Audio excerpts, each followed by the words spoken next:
গেল ইউনূস সাহেব তাদেরকে রাইখা উনি উনার প্রটোকলে চলে গেলেন, উনি মহাসচিবকে নিয়ে যাবেন না? এইটুক ভদ্রতা ওনার নাই? এদেরকে একদম খালি অবস্থায় ফেলায় দিল। আমি কিন্তু কেউ গিয়ে এরকম বিপদে পড়ুক, অপমানিত করে চাই না, কারণ নিজের জীবনে অপমান হইতে হইতে আর ভালো লাগে না।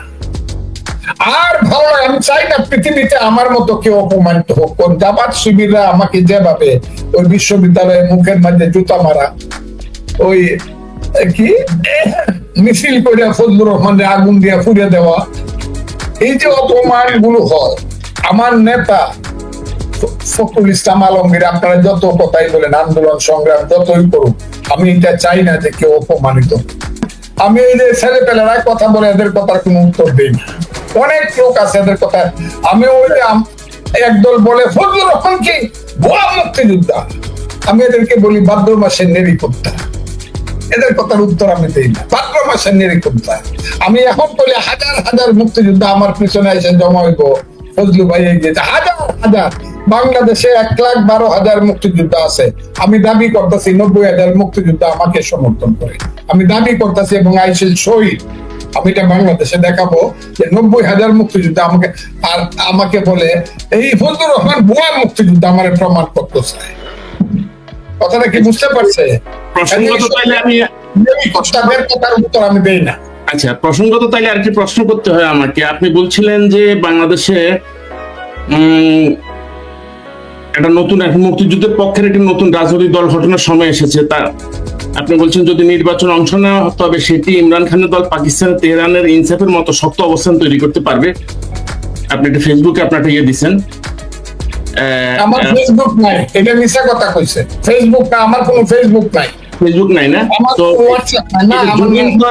যুগান্তর এই খবরটা দিছে। আমি এটা কইছি, আমি কি কইছি শুনেন তাইলে আপনি। এটা না শুনলে বিএনপি বাঁচবে না, মুক্তিযুদ্ধ বাঁচবে না, মুক্তিযোদ্ধা বাঁচবে না। আমার কথাটা না শুনলে খুব ক্লিয়ার। ওই কইছে পরশুদিন, কতদিন পরে কইছে ফখরুল ইসলাম আলমগীর সমস্ত বিএনপির সমস্ত কি স্থায়ী কমিটি মিটিং করে কইছে যে এই দেশে ইনক্লুসিভ ইলেকশন হওয়ান লাগবো, এখানে আওয়ামী লীগও থাকবো, জাতীয় পর্যায়ে। তো কথাটা মিছা করতেছি না সত্য করতেছি? কোন আপনি বলেন?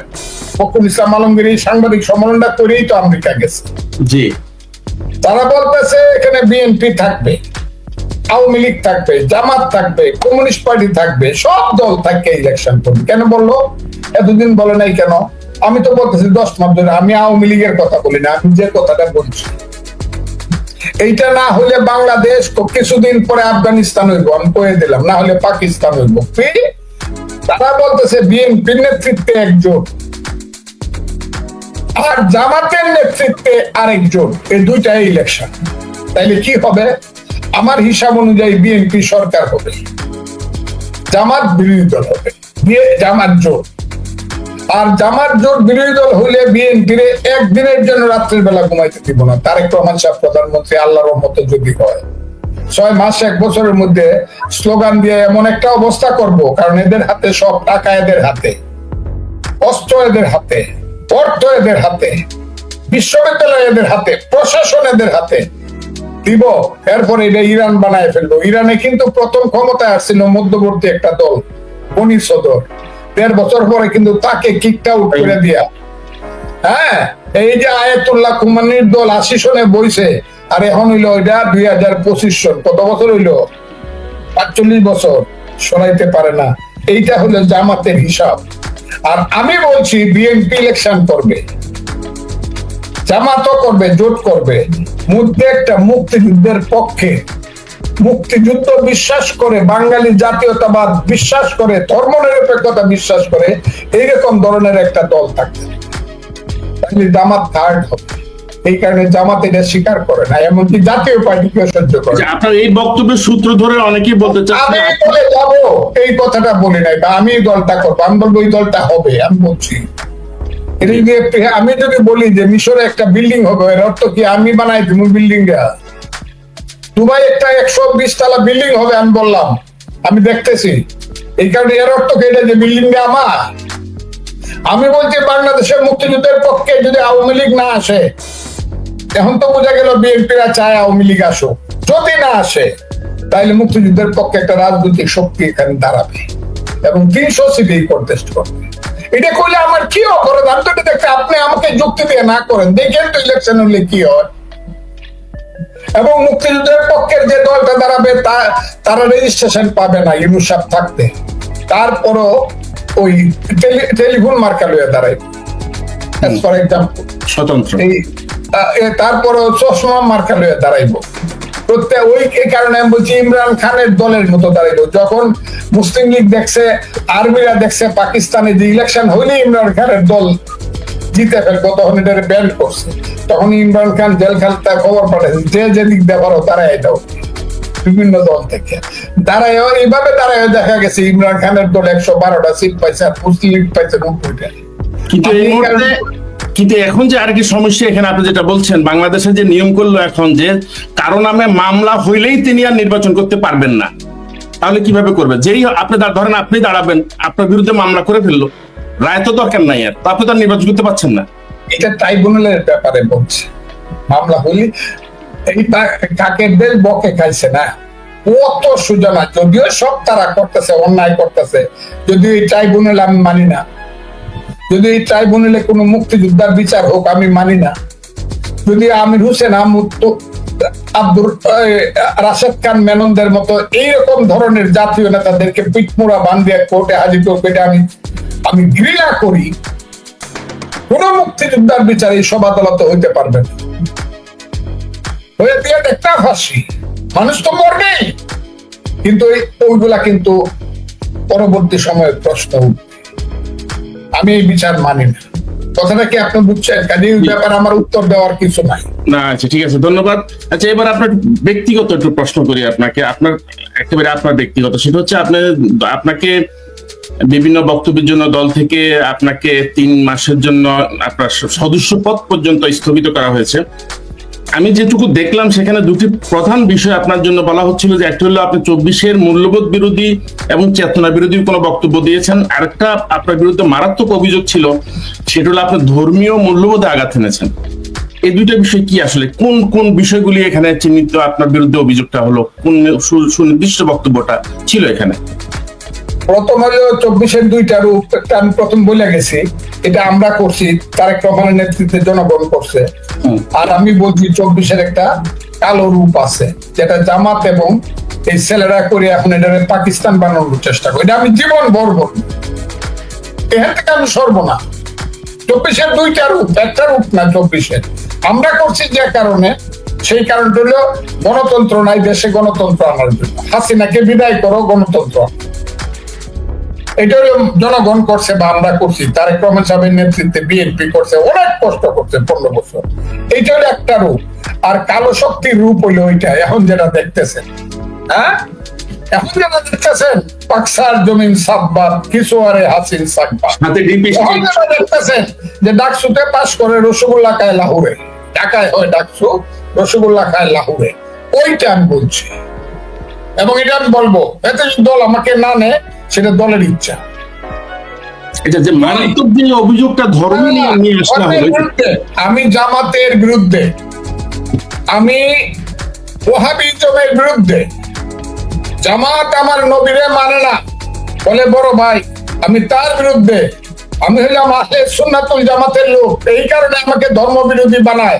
আর সারা দুনিয়া আপনারা শুনেন, আহলে সুন্নাতুল জামাত সুফিবাদের মাধ্যমে ভারতবর্ষে ধর্ম আসছে, এবং ভারতবর্ষের যে ধর্ম আছে সেটা যখন মক্কা মদিনায় যখন সুফিবাদ কায়েম হয়েছে, আব্দুল কাদের জিলানী রহমতুল্লাহ আলাইহি, খাজা মাইনুদ্দিন চিশতি, ওই যে তারা ভারতবর্ষের দিকে আসা শুরু করলো, পৃথ্বীরাজের বিরুদ্ধে আজমিরে এসে যুদ্ধ করলো, যুদ্ধ করে করে এখানে লা ইলাহা ইল্লাল্লাহু মুহাম্মাদুর রাসূলুল্লাহ শিখাইলো, সঙ্গে সঙ্গে শিখাইলো, শুনো হে মানুষ ভাই, সবার উপরে মানুষ সত্য, তার উপরে নাই।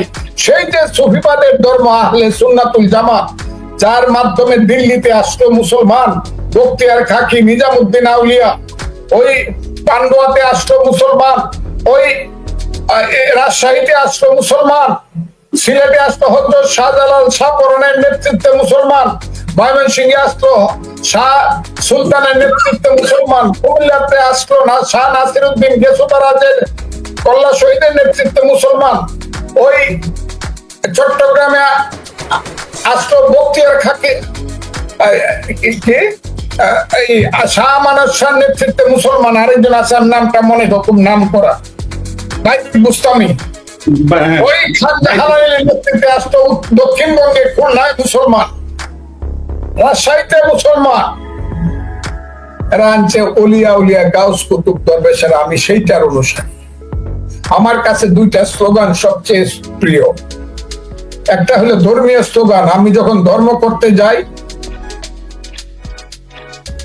নামাজ রোজা হজ জাকাতের পরে,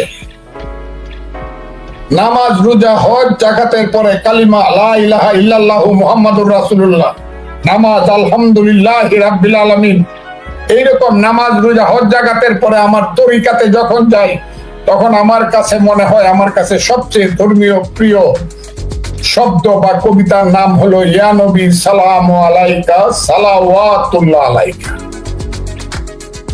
যেটা জামাত বিশ্বাস করে না, এই তরিকা বিশ্বাস করে না। তারা বলে হযরত মুহাম্মদ তাদের বড় ভাই, আমি মনে করি না হযরত মুহাম্মদ কারো বড় ভাই না। হযরত মুহাম্মদ হলেন পৃথিবীর সৃষ্টির শ্রেষ্ঠ সন্তান, যেখানে ব্রিটিশরা বলতেছে 100 বিখ্যাত ব্যক্তি Muhammad is the great among the all greatest personality in the world. আমি মনে করি তাদের ওই নিয়ে তাদের সাথে আমার দ্বন্দ্ব আছে। এক, 2 নম্বর হইলো আমার যখনই রাজনীতির ফিল্ডে এসে গেলাম এটা বাদ, ওইটা হলো আল্লাহর সাথে নবীর সাথে আমার সম্পর্ক, স্রষ্টার সঙ্গে আমি সৃষ্টির সম্পর্ক। কে বলে এরা ধর্ম? খালি সাদা পোশাক গায়ে দিলে ধর্ম হয়? সেইটা হলো তাদের যখন। আর যখনই আমি রাজনীতির খাতে এসে পড়লাম তখনই আমি বলবো ধর্ম যার যার, রাষ্ট্র সবার। আমার রাজনীতির জীবন হলো ধর্মনিরপেক্ষ, কে হিন্দু, কে মুসলমান, কে বৌদ্ধ, কে খ্রিস্টান, আমি এটা বুঝি না। আমি বুঝি বাঙালি জাতি, আর সেই বাঙালি জাতির সূচনা হয়েছে আমার সোনার বাংলা। আমি তোমায় ভালোবাসি, চিরদিন তোমার আকাশ, তোমার বাতাস, আমার প্রাণে বাজায় বাসি। রাজনীতিতে এইটা হলো আমার কাছে সবচেয়ে বড়, সবচেয়ে সুন্দর এবং প্রিয় শব্দ। আপনি কি আমার কথাটা বুঝতে পারছেন? এইখানে জামাতের সঙ্গে আমার, কারণ জামাত মুহাম্মদকে বলে, হযরত মুহাম্মদকে বলো ভাই, আর আমি যে গানটা গাই আমার সোনার বাংলা আমি তোমায় ভালোবাসি, এইটা জামাত গাইতে চায় পাকসার জমিন সাতবাদ কিছু আরে হাসিন সাতবাদ বনিসানে আজমা আলিশান আত্মে পাকিস্তান। এইখানে তার আমি ধর্মের বিরুদ্ধে না, আমি অনেক কথা বল। আপনার দল আপনাকে ব্লেমটা করলো, আমার দল যেটা আমার বিরুদ্ধে অবিচার করছে, আমার দল যদি আমাকে ফিরিয়ে নেয়, কেন আমার দল আমার বিরুদ্ধে এই কথাটা লেখলো, জামাতের কথাটাকে কেন তারা কনফার্ম করলো? আমি আমার দলের কাছে খুব বিনয় করিয়া আমি জিজ্ঞাসা করব আমি ধর্মের কোনটার বিরুদ্ধে। আমি জিজ্ঞাসা করব। এইসব ধর্ম ব্যবসায়ী তারা ধর্মের নামে আমার 2 লক্ষ মা বোনের ইজ্জত হরণ করছে, এদেরকে আমার ধার্মিক বলতে হবে। যারা আমার 30 লক্ষ লোককে হত্যা করার জন্য পাকিস্তানিদেরকে পথ দেখায় দেখায় বাংলার গ্রামে গঞ্জে নিয়ে গেছে, এইসব ধর্ম ব্যবসায়ীদের নেতা গোলাম আজম, নিষ্ঠুর গোলাম আজম 5 লক্ষ লোক যখন 3 দিনে হত্যা করলো টিক্কা খান, সেই টিক্কা খানের সঙ্গে প্রথম যে বাঙালি দেখা করলো তার নাম হলো গোলাম আজম। দেখা করেই বললো, হুজুর আপনি যা করছেন সব ঠিক করছেন, আমাদেরকে অস্ত্র দেন, আমরা রাজাকার হব, আলবদর হব। সেই তাদের ধর্ম আমার বিশ্বাস করতে হবে, তাদের কথায় আমার ধর্ম করতে হবে। আমি তো সেই ধর্ম বিশ্বাস করি যে ধর্ম 570 খ্রিস্টাব্দে আমার নবী জন্মগ্রহণ করিয়া 610 খ্রিস্টাব্দে হেরা পর্বতের গুহায় জিব্রাইলের মাধ্যমে বলছিল, হে মুহাম্মদ তুমি পড়ো ইকরা বিসমি রাব্বিকাল্লাযী খালাক, খালাকনাল ইনসানা মিন আলাক, ইকরা ওয়া রাব্বুকা আকরামুল্লাযী আল্লামা বিল কালাম, আল্লামাল ইনসানা মা লাম ইয়ালাম। আমি তো সেই ধর্মে বিশ্বাস করি, আমি সেই ধর্মের ধার্মিক লোক।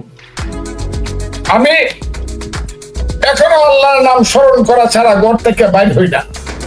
আমি ধর্মের বাইরের লোক। আমার পার্টি আমার উপরে এই অবিচার গুলো করছে, এই অবিচার গুলো আমি বুঝলাম না আমার অপরাধ কি। আমার বাড়িতে যেদিন, আমার কথা শুনুন, আমার বাড়িতে যেদিন মব আসছে, একটা মেয়ে সারাদিন আমাকে ফজা পাগলা করে আর কত বিশ্বে কুশ্রী স্লোগান দিছে। একটা মেয়ে শুনছেন তো, ক্যাসেটটা লেখা ও শুনছেন তো, একটা মেয়ে কি স্লোগান ছেলেরা কি। আবার এই মেয়েটা আবার এরা জোহরের নামাজ পড়ছে, আসরের নামাজ পড়ছে, মাগরিবের নামাজ পড়ছে, ইয়াশার নামাজ পড়ছে, আবার স্লোগান দিছে গাছের ডালে কাওয়া ফজলু আমার ওয়া। তো ওই স্লোগান দিছে, এরা তখন ডাকাতি গেছে, ধরা পড়ছে সব। আমি বলছি এই মেয়েটাকে আমি, এই ছেলেগুলাকে আমি ছাড়াবো, এদের কোনো অপরাধ নাই। এদেরকে টাকা পয়সা দিয়ে দুর্বুদ্ধি দিয়ে অপরাধ করাইতেছে জামাত ইসলাম, আমাদের মতো লোকজনকে অপমান করানোর জন্য। হাইকোর্টে আসলে তো এই মেয়েটার মামলা আমি করবো, এটা আমার মেয়ের মতো, এটা তো আমি ছাড়াই বলবো মা তুই ভালো। আমার কথাটা কি আপনারা বুঝতে পারছেন? আমি তো এই মানুষ। অথচ আমার বাড়ি যেদিন আক্রমণ হয় 10 মিনিটের মধ্যে পুলিশ আসছে, 10 মিনিট বলার সঙ্গে সঙ্গে আধা ঘন্টার মধ্যে মিলিটারি আসছে 12 ট্রাক। কিন্তু আমার দল কিন্তু স্টেটমেন্ট করেনি যে আমাদের, তখনও কিন্তু আমাকে দল এক্সপেল বা সাসপেন্ড করে। যা হোক হয়েছে এটা, আমি দলকে তারপরে দায়ী করি না। আমি চাই যে 3 মাস তো আমার আছে, 1 মাস গেছে, আরো 2 মাস আছে। আমি বিশ্বাস করি আমার সাসপেনশন উইথড্র। ধন্যবাদ। আমরা আপনার কাছ থেকে অনেক কথা শুনলাম, আমাদের সময় একদম শেষ, 1 ঘন্টা হয়ে গেল প্রায়। আমি সর্বশেষ আপনাকে একটা প্রশ্ন করব, যত সংক্ষেপে আপনি যদি উত্তর দেন। আপনি যেহেতু একজন অ্যাডভোকেট হাইকোর্টের, সাবেক বেশ কয়েকজন বিচারপতি এখনো জেলে, বেশ কিছু সাংবাদিককে জেলে, কিছু মুক্তিযোদ্ধা জেলে ছিল আছে, এদের কারো জামিন হচ্ছে না। এরা এমন কি অপরাধ করলো যে এদের জামিন হচ্ছে না কেন? এই দেশটাই সৃষ্টি হয়েছে, ভালো মানুষ জেলখানায় থাকবে আর খারাপরা বাইরে থাকবে, কিন্তু কোনো খারাপ কাজ কিছু হইতেছে না। কথাটা কি আপনি আবার বলতে হবে না? এই দেশটাই সৃষ্টি হয়েছে, ভালো মানুষ জেলখানায় থাকবে আর চোর চোরটারা বাইরে থাকবে। কিছু ব্যতিক্রম আছে, কিন্তু এটাই সত্য।